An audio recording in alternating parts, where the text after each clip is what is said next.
देव के सभी भक्तों को हर हर महादेव। सावन के पावन महीने में शिव जी के 12 ज्योतिर्लिंग में से केदारनाथ ज्योतिर्लिंग की कथा जिस प्रकार शिव पुराण में है, वह कथा को हम संक्षेप में आपको सुनाते हैं। माना जाता है कि इस कथा को सुनने से मनुष्य की समस्त मनोकामनाएं पूर्ण हो जाती है। आइए कथा का आरंभ करते हैं। हर हर महादेव। भगवान विष्णु के नर नारायण अवतार हुए, जो भारत के बद्रिकाश्रम तीर्थ में तपस्या करते थे। उन दोनों ने पार्थिव शिवलिंग बनाकर उसमें स्थित होकर पूजा ग्रहण करने के लिए शिव जी से प्रार्थना करी। शिव जी भक्तों के प्रेम के बस में होने के कारण प्रतिदिन उनके बनाए हुए शिवलिंग में पूजित होने के लिए आया करते थे।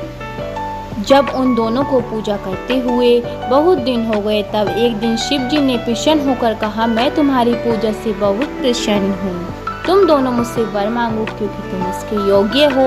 उस समय प्रभु शिव जी के ऐसा कहने पर नर और नारायण ने लोगों की हित की कामना से कहा, प्रभु यदि आप प्रसन्न हैं और हमें वर देना चाहते हैं तो अपने स्वरूप से पूजा ग्रहण करने के लिए हमेशा के लिए यहीं स्थित हो जाओ। उनके इस प्रकार अनुरोध करने पर महेश्वर शिव हिमालय के उस तीर्थ केदारनाथ में स्वयं ज्योतिर्लिंग के रूप में स्थित हो गए।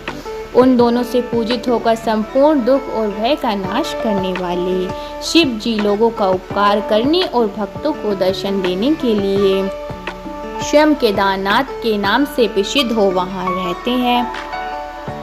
वे दर्शन और पूजन करने वाले भक्तों की समस्त मनोकामनाएं पूर्ण करते हैं। उस दिन से लेकर जिसने भी भक्तिभाव से केदारनाथ शिवलिंग का पूजन किया, उसके सब दुख दूर हो गए। शिव जी का भक्त वहाँ शिव जी के निकट शिव जी के रूप से अंकित वलय कंकड़ या कड़ा चढ़ाता है।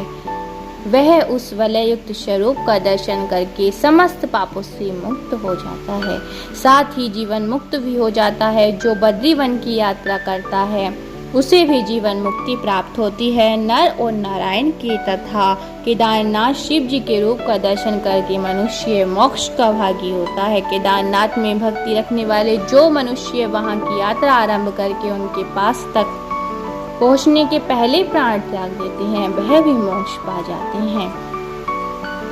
केदारनाथ तीर्थ में पहुंचकर वहां प्रेम पूर्वक केदारनाथ शिवलिंग की पूजा करके वहां का जल पी लेने के पश्चात मनुष्य का फिर जन्म नहीं होता। हर हर महादेव। मेरी अगली वीडियो में सावन के पावन महीने में महाकालेश्वर शिवलिंग की कथा जिस प्रकार शिव पुराण में है, वह कथा मैं आपको सुनाऊंगी। आप सभी कथा में आमंत्रित हैं।